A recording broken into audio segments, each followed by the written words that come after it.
말씀 나누겠습니다. 오랜만에 마가복음 강해로 돌아왔습니다. 근데 돌아왔는데 보니까 또 부활에 대한 본문으로 돌아왔습니다. 자, 여러분 이 성경을 보시면 여러분이 가지고 계신 이 성경 개역개정 성경이라고 하죠. 이 성경을 잘 보시면 마가복음 16장이 몇 절로 끝이 나고 있습니까? 20절이죠. 그렇죠? 자, 우리가 가지고 있는 이 성경 20절로 끝이 나지만 사실 마가복음의 다른 사본들을 보면요 8절까지만 있는 사본들이 있고요, 또 어떤 사본들은 우리가 가진 성경의 9절부터 20절까지 이 내용을 간략하게 요약하고 마무리 짓는 그런 사본들도 있습니다. 그래서 성경학자들은 어떻게 이야기하냐면 마가가 마가복음을 기록을 했는데 마가가 기록한 마가복음은 16장 8절에서 끝이 난다고 봅니다. 16장 8절에서 끝이 나고 9절부터 20절까지는 마가가 아닌 다른 사람이 이 9절에서 20절의 내용을 이 마가복음에 덧붙였다라고 봅니다. 자, 그럼 우리의 질문은 여기에 있죠. 왜 마가는 8절까지 썼는데 8절 이후의 내용을 왜 덧붙였을까? 자, 그 답은 성경 안에서 찾을 수가 있습니다. 자, 8절 말씀 함께 보실까요? 우리 다시 한번 한 목소리 읽어보겠습니다. 여자들이 몹시 놀라 떨며 나와 무덤에서 도망하고 무서워하여 아무에게 아무 말도 하지 못하더라. 자, 예수님 부활하셨단 말이에요. 그렇죠? 부활하셨으니까 기뻐해야 되지 않습니까? 근데 8절로 딱 끝이 나면 어떤 느낌입니까? 부활하신 주님을 만나서 다시 한번 교회가 힘을 얻어서 나가는 걸로 그래야 후대의 사람들 소망을 얻을 수 있을 것 같은데 지금 부활을 만난 여인들이 두려워하는 모습으로 끝맺음을 하는 거예요. 그리고 예수님의 제자들인 사도들은요 16장 1절에서 8절까지 보면 어느 누구도 등장하고 있지는 않습니다. 자, 이렇게 마가복음이 한 성경이 끝맺음을 한다면 뭔가 여러분 좀 깔끔한 결말도 아니고 무언가 좀 미완결된 것처럼 보이고 좀 당황스러운 결말이 되지 않습니까? 그래서 후대의 사람들이 9절부터 20절까지의 내용을 덧붙였다는 거예요. 자, 그러나 마가가 16장 8절까지를 기록했는데 마가가 이렇게 기록했다면 마가에게는 분명히 의도가 있었다는 거예요. 목적이 있었다는 겁니다. 자, 어떤 거냐면 마가복음 전체를 보시면 예수님의 제자들 사도들은요 예수님이 누구신지를 제대로 이해하고 있지를 못했습니다. 심지어는요 예수님이 부활하셨다는 소식을 들었어요. 그런데도 믿지를 못했습니다. 도마 같은 경우는 부활하신 주님이 떡하니 도마 앞에 서 있었지만 도마 어떻게 말합니까? 주님, 제가 못이 박혔었던 그 손과 발을 만져보지 않고서 못 믿겠다고 할 정도로 제자들은요 이 부활하신 예수를 믿지 못했었던 모습들을 봅니다. 자, 그러면 마가의 이 의도를 이해하려면 우리가 무엇을 생각해 봐야 되냐면 마가가 이 마가복음을 쓸 때의 상황을 생각을 해봐야 돼요. 마가복음이 언제 쓰여졌냐면 예수님께서 부활하시고 하늘로 올라가신 후 25년에서 30년 뒤에 이 마가복음을 기록이 되어 있습니다. 자, 이때 마가가 마가복음을 기록하고 있을 때 사도들은요 어떻게 되어 있었습니까? 초대교회의 기둥들이 되어 있었다는 거죠. 예수님이 붙잡혀 가시던 그날 밤에는 자기 생명 좀 살아보겠다고 예수님 부인하고 배신하고 다 도망쳤던 제자들입니다. 그런데 부활하신 예수님을 만나고 나서는요 이 마가가 마가복음을 기록하고 있을 이때 우리 사도들은 어떻게 하고 있었느냐, 복음을 전하기 시작했는데 핍박과 박해와 생명의 위협 속에서도 여전히 복음을 전하고 있었다는 거예요. 그것에도 굴하지 않고 부활하신 주님을 담대하게 전하고 있었던 겁니다. 그리고 마가복음을 마가가 기록할 때 베드로 사도는 이미 순교당했어요. 복음을 전하다가. 그래서 여러분 마가가 마가복음을 기록할 당시에 이미 사도들은요 부활하신 주를 위해 사는 사람들이 되어 있었습니다. 그리고 이 마가복음을 받아보고 있었던 성도들은 이미 부활하신 주님을 만나고 주를 위해 목숨까지도 내놓는 것을 아까워하지 않았었던, 죽음도 두려워하지 않았었던 그 사도들을 보고 있었던 겁니다.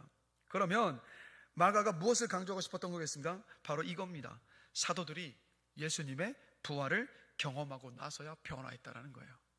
부활을 경험하고 나서야 사도들이 교회를 이끌어가는 기둥들이 되었다는 것을 마가는 강조하고 싶었던 겁니다. 그래서 미완결된 것처럼 보이고 갑작스러운 결말처럼 보이는 8절에서 끝맺었던 거예요.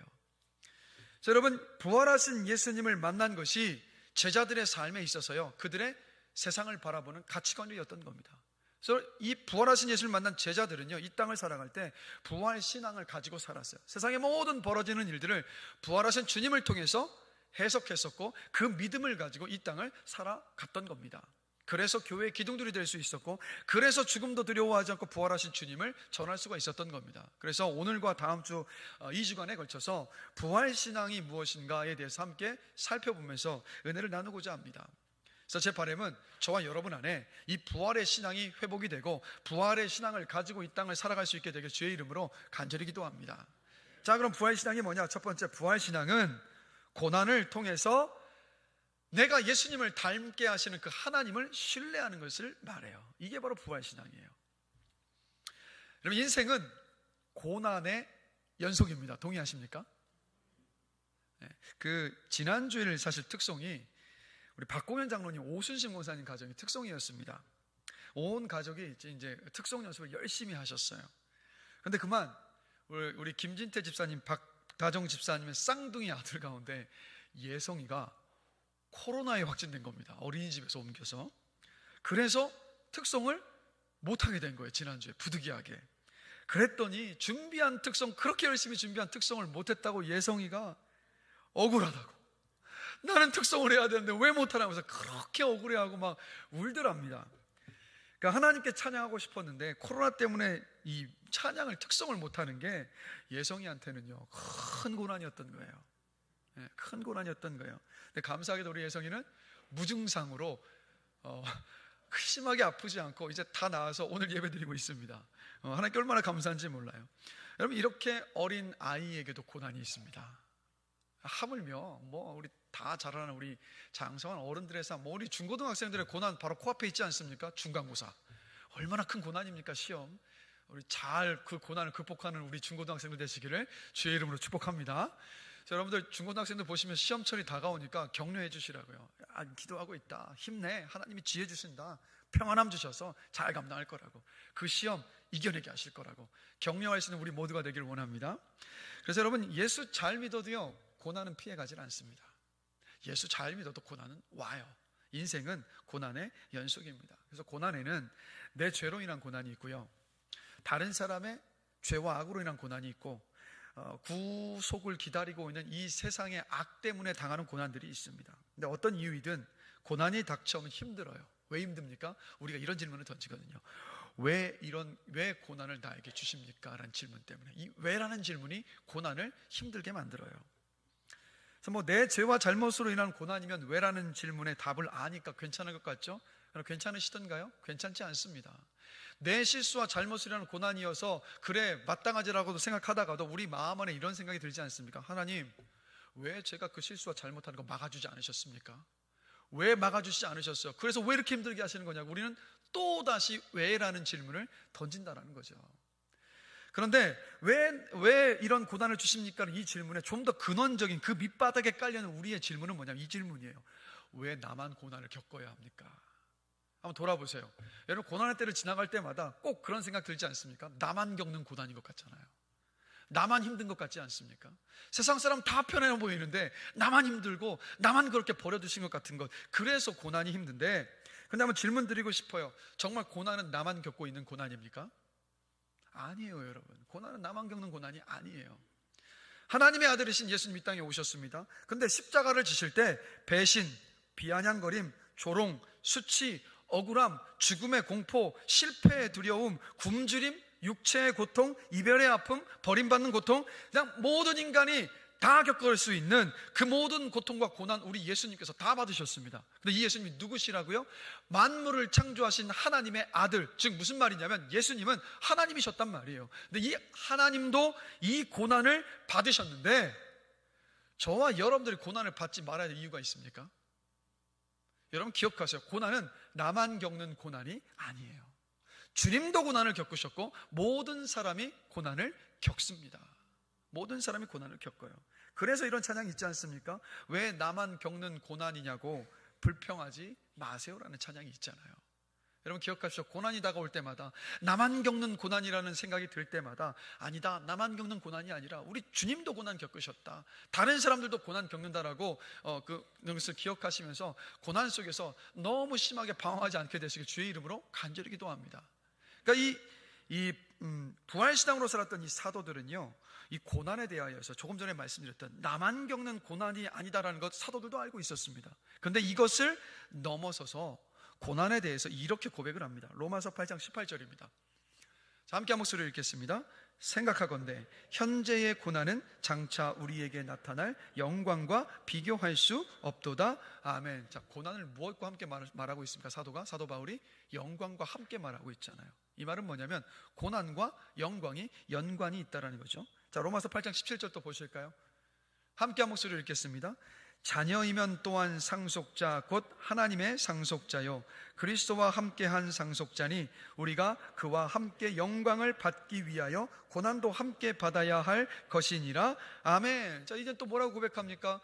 고난을 영광의 밑거름으로 지금 고백하고 있잖아요. 그러니까 영광을 받으려면 반드시 고난이 있어야 한다라고 말하고 있습니다. 자, 그럼 우리의 질문은 여기에 있어요. 이 사도들이 이야기하고 있었던 영광이 도대체 어떤 영광이냐라는 거예요. 자, 에베소서 1장 4절과 5절 함께 보실까요? 오늘은 여러분 말씀 구절을 많이 보니까 여러분 졸지 마시고 정신 바짝 차리셔야 됩니다. 말씀 하나 잘 보셔야 돼요. 자, 에베소서 1장 4절 5절 함께 한 목소리를 읽겠습니다. 곧 창세 전에 그리스도 안에서 우리를 택하사 우리로 사랑 안에서 그 앞에 거룩하고 흠이 없게 하시려고 그 기쁘신 뜻대로 우리를 예정하사 예수 그리스도로 말미암아 자기의 아들들이 되게 하셨으니 아멘. 자, 이 말씀 잠시 띄워주십시오. 자, 하나님이 온 우주 만물을 만드시기 전에 여러분들을 구원하시기로 선택하셨습니다. 그렇게 선택하셨기 때문에 예수 믿고 구원을 받아서 여러분들이 오늘 예배를 드리고 있는 겁니다. 그런데 하나님이 왜 창세전에 여러분들을 구원하시기로 선택하셨을까요, 여러분? 그 이유가 뭐냐? 이 말씀 속에서 분명히 말씀하고 있죠. 뭐라고 말씀하십니까? 우리를 택하사 우리로 사랑 안에서 그 앞에 거룩하고 흠이 없게 하시기 위해서 저와 여러분들을 구원하셨다라는 거예요. 거룩하고 흠이 없게 하신다는 것은 어떤 뜻이냐? 쉽게 말하면 예수님을 닮아가는 것을 말합니다. 예수님의 성품이 우리 안에 맺혀지는 것을 말합니다. 여러분들이 우리가 작은 예수가 되어가는 것을 말해요. 그래서 여러분, 우리가 받게 될 영광은 어떤 영광이냐면 예수님처럼 거룩하고 흠이 없게 되는 영광입니다. 바로 그 영광이에요. 여러분, 잘생기셨어요. 너무 아름다우세요. 동안이세요. 그 나이처럼 안 보이시는 것 같아요. 이런 얘기 들으면 기쁘세요? 화가 나세요? 대답을 안 하시고 화가 나십니까? 아니면 잘생겼다는 얘기, 예쁘다는 얘기, 동안이라는 얘기 들어서 뭐 기분 나쁠 사람이 어디에 있습니까? 다 좋아하지 않습니까? 근데 여러분, 이런 칭찬이 영원하지 않잖아요. 그렇죠? 왜 그렇습니까? 나이가 들어가면 외모의 평준화가 이루어지니까. 그렇죠? 나이가 들어가면 외모의 평준화가 이루어진단 말이에요. 다 똑같아요. 이제는 나이가 들면. 저도요, 한때는 벌써 웃으셨어요. 무슨 얘기를 한다고. 저도 한때는 동안이라는 얘기 많이 들었습니다. 목사님 동안이세요? 그렇죠, 제가 좀 동안이죠. 막 기뻐했는데 요즘은 어떨까요? 동안이라는 얘기 한 번도 들어본 적이 없어요. 이런 얘기 들었습니다. 어머, 목사님 가까이서 보니까 주름이 자글자글 하시네요. 굳이 말씀 안 해주셔도 아는데 또 확인시켜 주시더라고. 그러니까 이런 칭찬들, 세상의 칭찬들은 여러분 영원하지 않아요. 그죠? 금방 사라져 버리는데, 여러분 이런 칭찬에 비할 수 없는 칭찬이 하나가 있어요. 이거예요. 와, 예수님 닮으신 것 같아요. 와, 성도님을 보니까 예수님 보는 것 같아요. 야, 이 칭찬이요, 얼마나 영광된 칭찬입니까, 여러분? 이런 말이 있어요. 국어를 배우면 주제를 알아야 되고 수학을 배우면 분수를 알아야 된다는 말이 있어요. 여러분, 우리가 어떤 존재들입니까?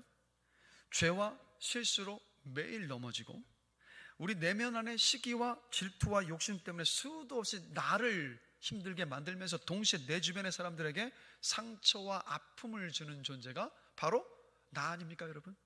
그런데 그런 우리가 창세전에 우리를 택하신 하나님께서 우리를 구원해 주신 다음에 예수님을 닮아가게 하는, 그래서 우리가 예수님을 닮아가고 있다는 이 칭찬을 우리가 받을 때 여러분, 이게 얼마나 기쁘고 얼마나 영광된 여러분 칭찬입니까? 그래서 저는 목사로서 설교자라는 목사, 목회자라는 목사라는 칭찬보다요, 예수 닮은 목사라는 칭찬 정말 받고 싶어요. 그러니까 주님 앞에 설 때까지 정말 그런 칭찬을 제가 받게 되었으면 좋겠어요. 여러분들도 그런 칭찬들을 소망하시고 그런 칭찬을 받게 되시길 주님의 이름으로 축복합니다. 얼마나 영광된 축복입니까? 그래서 우리가 받게 될 영광은 어떤 영광이냐? 거룩하고 흠이 없게 되는 영광, 작은 예수가 되는 영광, 예수의 성품이 우리 안에 맺혀지는 그 영광, 죄를 담던 연약한 그릇이 선하고 아름다우신 예수님의 모습을 담는 그릇이 되는 그 영광, 그게 하나님께서 우리에게 주실 영광이라는 겁니다. 그래서 하나님은 지금도, 여러분 기억하세요, 우리 안에 선하신 뜻을 시작하신 그 하나님은 지금 이 순간에도 그 선하신 뜻, 즉 영광의 자리까지 이뤄가신 그 일을 지금도 하고 계시다라는 겁니다. 그런데 하나님이 이 뜻을 이루어 가시는데 무엇을 사용하시냐면 고난을 사용하신다라는 거예요. 하나님은 고난 뒤에 영광의 자리로 우리를 이끄십니다. 이것을 예수님의 십자가와 부활을 통해서 보여주셨던 거예요. 자, 히브리서 5장 7절을 함께 보시면 예수님께서 당하셨던 고난에 대해서 이렇게 기록하고 있습니다. 함께 한 목소리로 읽어보겠습니다. 그는 육체에 계실 때에 자기를 죽음에서 능히 구원하실 이에게 심한 통곡과 눈물로 간구와 소원을 올렸고, 그러니까 예수님 십자가 지시는 건 쉬운 일이 아니었어요, 여러분. 겟세마네 동산에서 땀방울이 핏방울이 되도록 막 통곡하시면서 눈물로 기도를 하셨습니다. 그러니까 예수님은 바로 고통 속에서 그 십자가의 고난을 감당을 하셨던 겁니다. 자, 이 고난을 통해서, 예수님께서 이 고난을 통해서 이루신 일을 히브리서 2장 10절에서 이렇게 말씀하고 있어요. 함께 한 목소리로 읽겠습니다.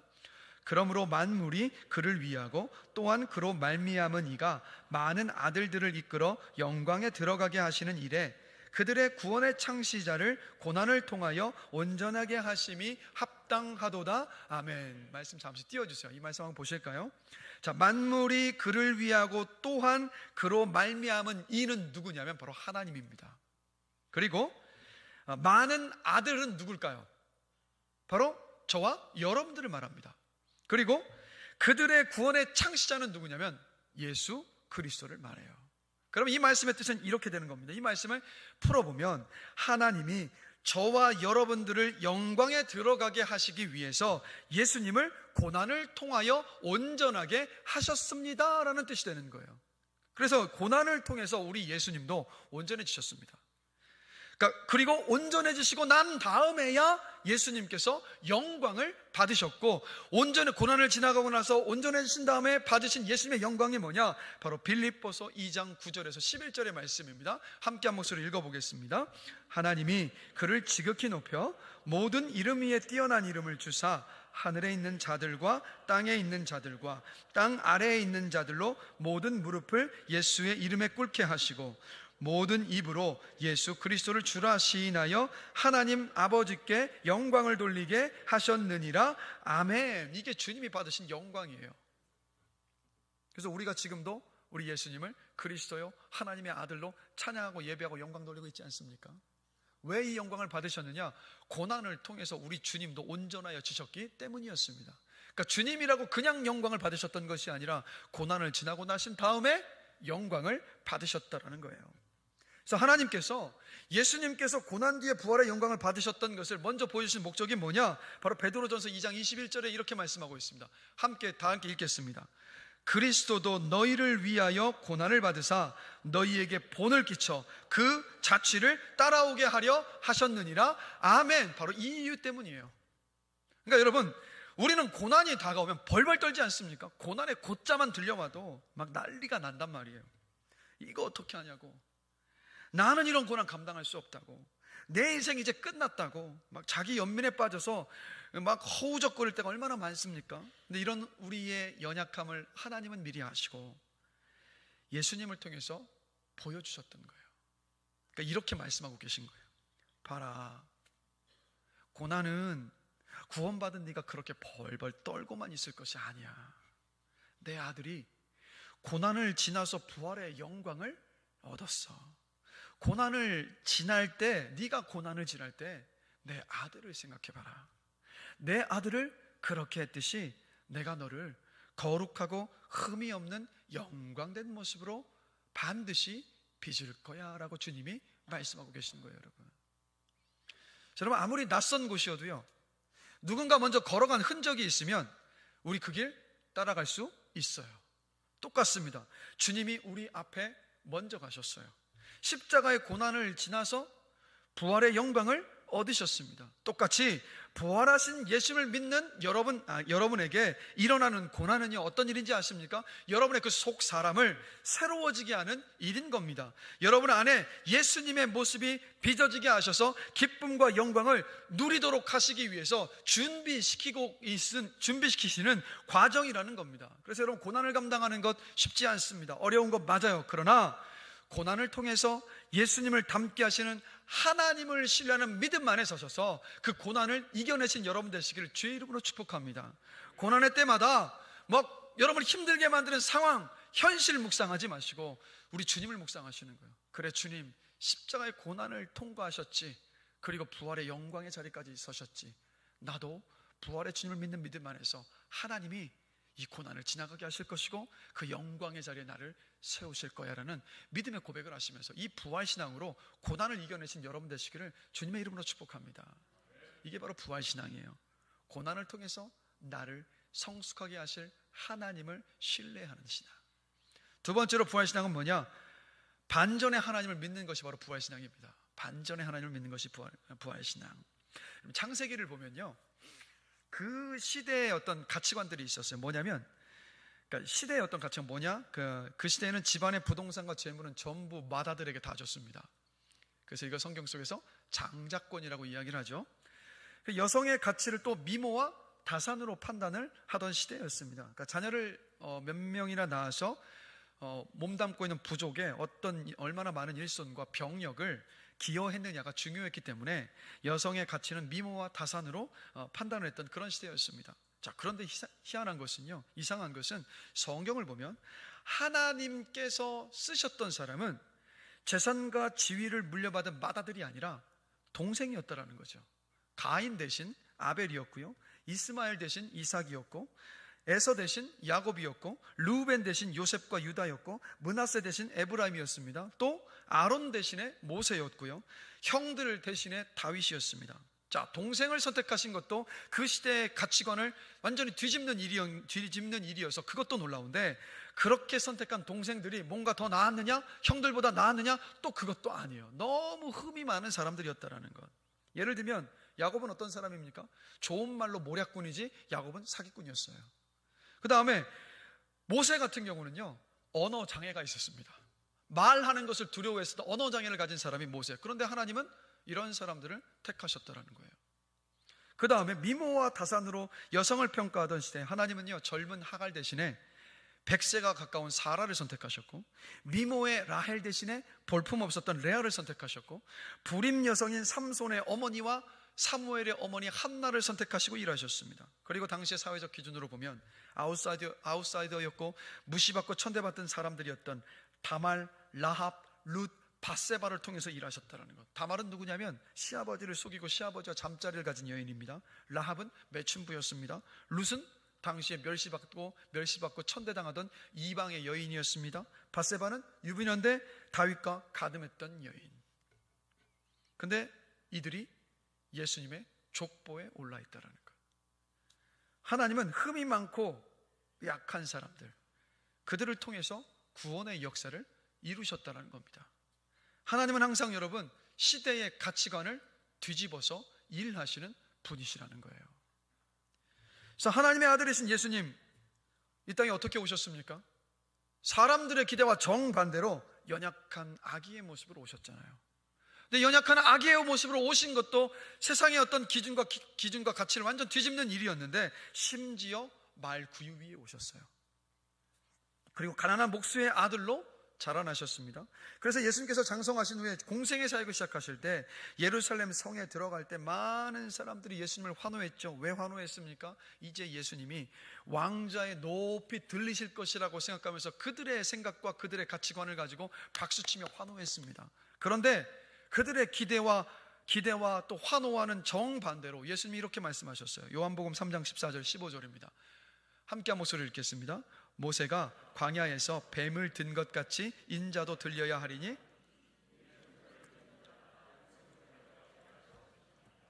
굉장히 수수께끼 같은 말씀처럼 느끼시죠? 근데 이 말씀을 이해하려면 민수기 21장의 사건을 알아야 돼요. 민수기 21장을 보면 이스라엘 백성들이 하나님을 저버렸습니다. 하나님이 늘 불평하고 불만하면서 막 하나님을 원망하던 이스라엘 백성들을 참고 또 참고 또 참으시면서 또 참고 또 기다리셨던 거예요. 근데 더 이상 참으실 수가 없으셔서 하나님께서 이스라엘 백성들을 심판하신 겁니다. 이스라엘 진영에 독사를 보내셔서 독사에 물린 사람들이 죽어가고 있었어요. 근데 참 지금이나 예전이나 사람은 똑같은 것이 매 맞고 나면 그제서야 정신 차리지 않습니까? 매를 맞고 나니까 그제서야 하나님께 자신들의 죄를 회개하며 모세를 통해서 고쳐달라고 부르짖습니다. 그럼 또 하나님은 또 그들의 부르짖는 기도를 들으시고 또 그들을 고쳐주시고자 하셨던 거예요. 어떻게 하셨느냐? 모세에게 이렇게 말씀하세요. 놋으로 이스라엘 백성들을 물어 죽인 그 뱀의 형상을 만들어서 장대 높이 달아서 이스라엘 진영 한가운데 세우라고 하십니다. 그리고 뱀에 물린 사람은요, 장대 높이 달린 자기들을 물어서 독이 퍼지게 만들었던 뱀의 형상을 쳐다본 사람, 그 사람이 나았어요. 하나님의 이 치료 방법은 이 치료 방법은 뭡니까?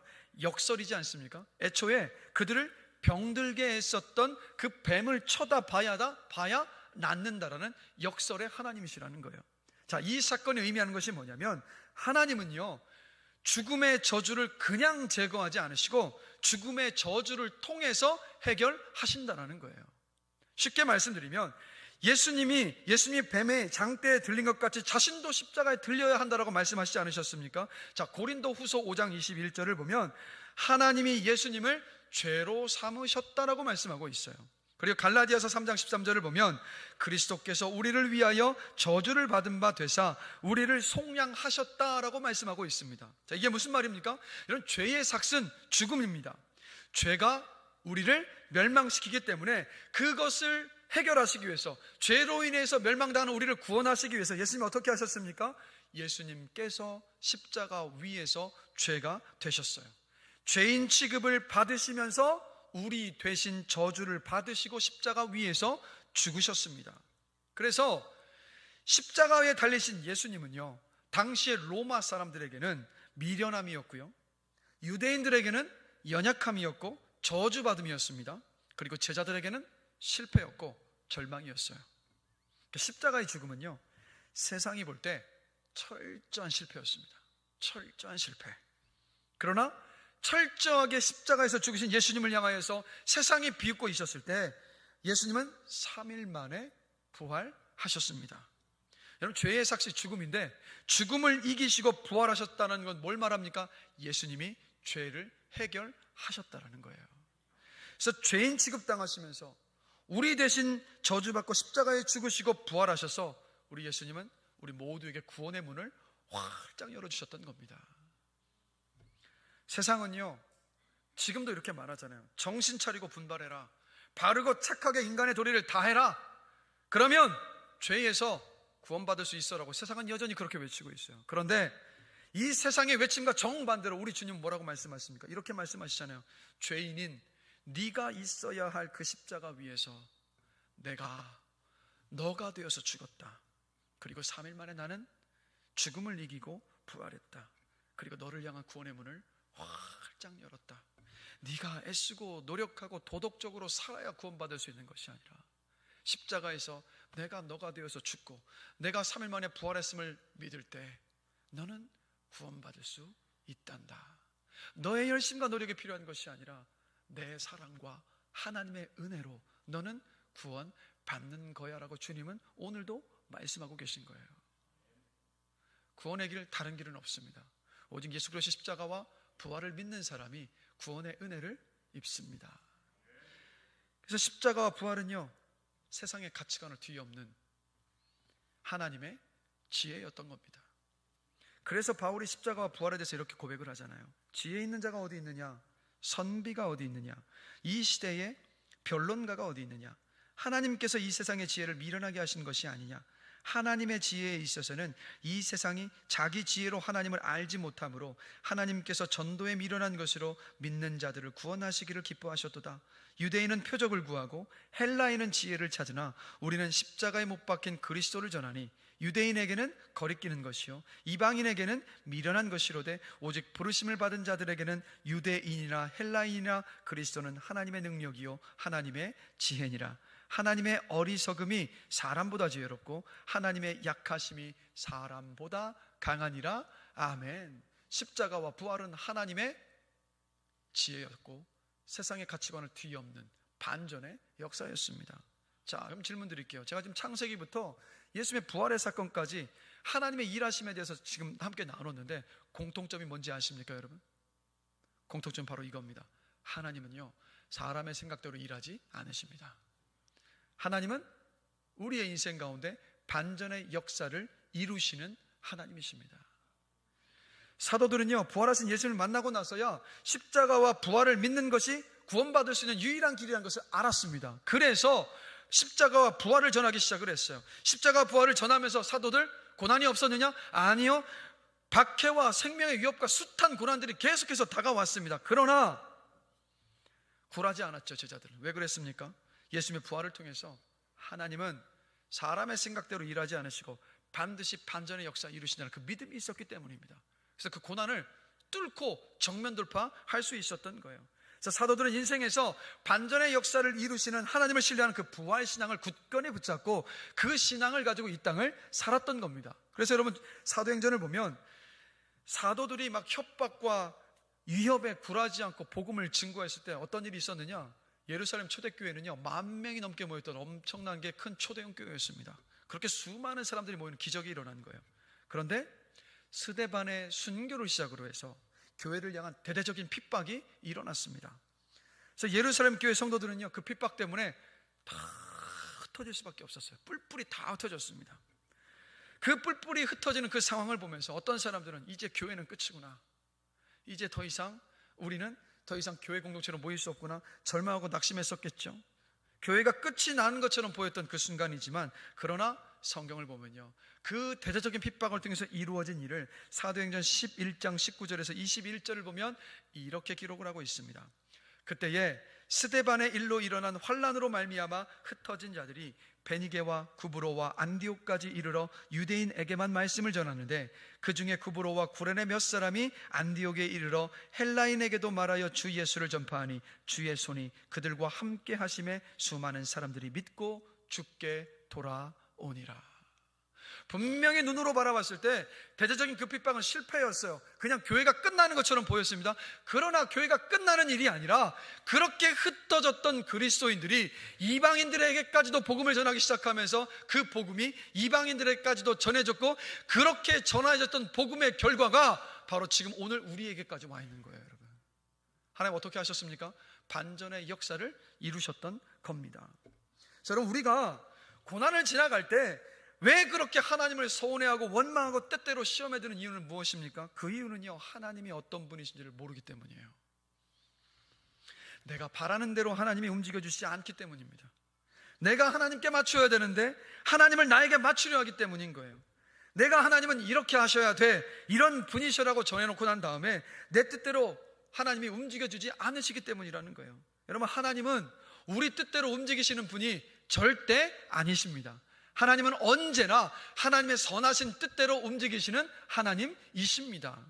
그래서 신앙생활을 제대로 하려면 하나님이 어떤 분이신지를 정확히 알아야 돼요. 여러분, 하나님은 절대로 선하신 하나님이십니다. 하나님은 약속을 반드시 지키시는 하나님이십니다. 하나님은 절대로 여러분들의 편이시고 절대로 여러분들을 떠나지 않으시는 하나님이십니다. 하나님은 여러분의 삶을 철저히 좋은 곳으로, 선한 곳으로 인도하시는 하나님이십니다. 하나님께서 우리 인생 가운데 허락하신 모든 상황은요, 나에게 유익한 것이기 때문에 허락하신 것입니다. 하나님은 우리의 실패와 악까지도 선으로 이루시는 반전의 하나님이십니다. 하나님은 예수님의 부활을 통해서 나는 반전의 하나님이다라는 것을 분명히 보여주셨어요. 그래서 이렇게 하나님을 제대로 알고 믿으면 고난 중에 하나님을 서운해하면서 하나님 원망하거나 하나님 시험에 들어서 흔들리지 않을 수 있습니다. 그래서 사도 바울을 보면 철저하게 반전의 하나님을 신뢰하는 부활신앙을 가지고 살았습니다. 바울이 복음을 전하다가 감옥에 갇혔어요. 얼마든지 불평하고 원망할 수 있는 상황 아닙니까? 왜요? 복음 전하다가 감옥 갇혔으니까. 그런데 바울이 감옥에서 이런 고백을 해요. 형제들아, 내가 감옥에 갇힌 것이 도리어 복음의 진보가 되었도다. 감옥에 갇혔는데 그곳에도 바울은 기회를 얻은 거예요. 간수들에게, 그리고 죄수들에게. 그래서 감옥에 갇혀도 바울은 흔들리며 낙심하지를 않았습니다. 그러다가 감옥에서 얼마나 고통스러웠는지 죽음의 그림자가 드리웠을 때, 그때 바울이 이런 고백을 합니다. 내게 있는 것이 그리스도니 나의 죽음도 유익함이라. 내가 하나님 때문에 죽는다 할지라도 이게 나에게 유익하다라는 고백을 한 거예요. 그렇게 여겼던 겁니다. 왜요? 내가 믿는 하나님은 절대로 나에게 유익을 주시는 선하신 하나님이시라는 것을 바울은 신뢰하고 있었기 때문이었어요. 그래서 바울의 삶을 보면 육신의 고통 있었습니다. 육신의 고난 있었어요. 그러나 바울은 시험에 든 적은 없었습니다. 죽을 만큼 배고팠을 때는 있었을지 모르지만 하나님을 원망하지는 않았습니다. 그 결과가 어떠할지를 분명히 바울은 알았기 때문에, 저 죽음 앞에서도 바울이 하나님을 붙잡을 수 있었던 이유는 뭡니까? 바로 반전의 역사를 이루시는 하나님을 신뢰했기 때문이었습니다. 그래서 바울이 이렇게 고백을 하지 않습니까? 그 죽음의 두려움에, 죽음 앞에서 고백했던 그 고백 다음에 이런 고백을 해요. 이후로는 장차 내게 의의 면류관이 예비되었으니. 여러분, 오늘의 고난이 여러분에게 유익인 까닭은 뭐냐면 그 고난의 뒤에 끝에 하나님께서 의의 면류관이라는 반전의 역사를 준비하고 계시기 때문입니다. 지금 현재 고난을 보면서 언제 끝나냐 낙심하고 좌절하게 될 수 있어요. 근데 고난 바라보지 마시고 여러분이 바라봐야 될 것은 뭔지 아십니까? 십자가의 고난을 지나서 부활의 영광으로 다시 사신 예수 그리스도를 묵상하셔야 되는 거예요. 그럴 때, 그래, 주님 고난을 지나가신 후에 부활의 영광의 자리에까지 서셨던 것처럼 내가 부활하신 주님을 믿는 믿음 안에 서 있다면, 그러면 이 고난 지나가게 하실 것이고 나도 역시 부활의 영광의 자리에 서게 하실 것이라는 그 믿음에 설 수 있을 줄로 저는 믿습니다. 우리 교회 한 성도님은요, 그러니까 우리 교회 다니던 친구의 전도로 오랫동안 자체 방학하셨던 신앙생활을 이제 다시 시작을 하신 거예요. 근데 그렇게 친구와 즐겁게 신앙생활을 하던 도중에 이 친구가 갑자기 이사를 가면서 우리 교회를 떠나게 되었습니다. 아직 믿음이 견고하지 못한 시기였는데 갑작스러운 이 소식 때문에 마음 안에 내가 이 교회에서 신앙생활을 잘 할 수 있을까 염려가 다가왔고, 또 친구가 없는 그 외로움도 많이 느끼게 되었습니다. 그래서 친구가 이사 간 다음에 일부 예배를 아침에 드리고 난 다음에 친구가 섬기는 교회에 가서 그 친구와 함께 예배를 드리신 거예요. 그래서 한동안 이렇게 신앙생활을 하셨던 겁니다. 그러다 어느 순간 마음 안에 내가 이렇게 신앙생활해서는 안 되겠다, 이 효민교회에 어떻게 해서든 적응을 하자라는 마음이 갑자기 든 거예요. 누가 주신 마음이겠습니까? 이 성도님 안에 있는 성령이 주시는 마음이었던 거예요. 그래서 그때부터 친구가 섬기는 교회를 찾아가지 않으시고 우리 교회에서 신앙의 뿌리를 내리기 위해서 애를 노력하시기 시작하는 거예요. 그래서 몇 년의 시간 동안에요, 하나님 어떻게 하셨냐면 믿음의 동역자를 이 성도님에게 붙여주셨습니다. 그리고 양육과 훈련도 받게 하셨어요. 친구를 의지하던 이 성도님, 지금은요 목자가 되셔서 다른 성도들을 끌어주고 밀어주고 땡겨주고 계시다라는 것. 여러분, 그렇게 연약했던 이 성도님에게 하나님 어떤 역사를 이루신 겁니까? 반전의 역사를 일으키셨다라는 것.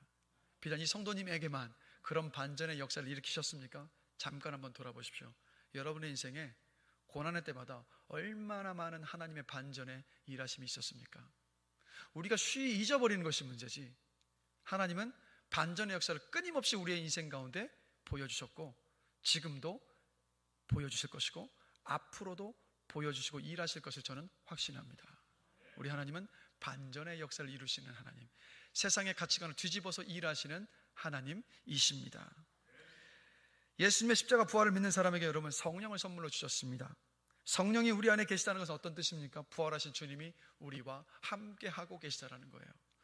우리는 성령을 통해서 예수님과 그래서 연합되어 있습니다. 그렇기 때문에 예수님께 일어난 부활은요 바로 우리의 일이 됩니다.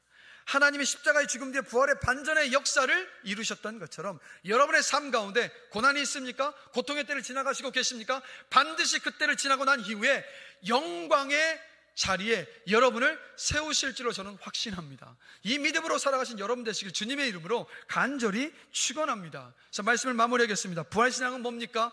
고난을 통해서 내가 예수님을 닮아가게 하시는 그 하나님을 신뢰하는 것이 바로 여러분 부활신앙입니다. 부활신앙은 반전에 하나님을 신뢰하는 것이 바로 여러분 부활신앙입니다. 인생에 고난이 닥쳐오거나 힘든 문제들이 발생했을 때 여러분 기억하십시오. 문제와 고난을 묵상하지 마세요. 왜 문제이고 왜 고난입니까? 내가 감당할 수 없기 때문에 문제이고 내가 이겨낼 수 없기 때문에 고난인 것 아니겠습니까? 그러하기에 고난과 문제를 묵상하면 묵상할수록 우리는 더 좌절하고 낙심하고 낭망할 수밖에 없어요. 그럴 때 여러분의 마음을 의적으로 돌이키셔서 부활하신 주님을 묵상하십시오. 부활하신 주님을 묵상할 때 우리 안에 이러한 소망이 생겨나는 거예요. 그래, 주님도 고난을 당하셨지. 그래, 고난을 통과하시고 부활의 영광의 자리까지 이르셨지. 나도 그 주님, 부활하신 주님을 믿는 믿음 안에 있는 한 이 고난 나 반드시 하나님이 지나가게 하신다. 그리고 반드시 반전의 역사를 이루시고 영광된 자리에 나를 세우실 것이라는 그 믿음 안에 설 수 있습니다. 그러하게 기억하십시오. 문제와 상황을 묵상하지 마시고 부활하신 예수 그리스도를 묵상하신 여러분 되시기를 주님의 이름으로 간절히 기도합니다. 그리고 무엇보다도요, 고난과 슬픔이 다가왔을 때 그 슬픔 낭비하지 마시라고요. 그냥 애통하고 아파하는 눈물을 그냥 쏟아내지 마시고, 그래요, 쏟아낼 수는 있어요. 잠시 쏟아내시는 후에 똑같은 방법으로 그렇게 슬픔의 눈물을 허비하지 마시고 그 슬픔의 눈물을요, 하나님 아버지 앞으로 가져가신 여러분 되시기를 간절히 기도합니다. 눈물을 뿌려서 반전의 역사를 이루시는 그 하나님, 이 고난을 통과하면서 나를 예수를 닮게 하실 그 하나님께 소망을 두면서 하나님 아버지 앞에 눈물로 부르짖며 기도하는 여러분 되시기를 주의 이름으로 간절히 축원합니다. 그렇게 기도할 때 하나님께서 이런 약속을 하시잖아요. 눈물을 흘리며 씨를 뿌리는 자는 기쁨으로 거두리로다. 울며 씨를 뿌리러 나가는 자는 반드시 기쁨으로 그 곡식단을 가지고 돌아오리라. 아멘. 누가 하나님의 반전의 역사를 경험하는지 아십니까? 바로 믿음으로 부활신앙을 가지고 죽게 기도하는 사람. 그 사람이 반전의 역사의 그 은혜를 경험합니다. 이 자리에서 우리 사랑하는 모든 성도들 한 분 한 분들이 고난이 다가올 때 고난 앞에 무너지고 넘어지지 마시고 잠시 흔들린다 할지라도 부활하신 주님을 붙들고 주님께 맡기며 기도하는 가운데에서 반전의 하나님의 그 은혜를 경험하시는 복된 삶이 되시기를 주님의 이름으로 간절히 축원합니다.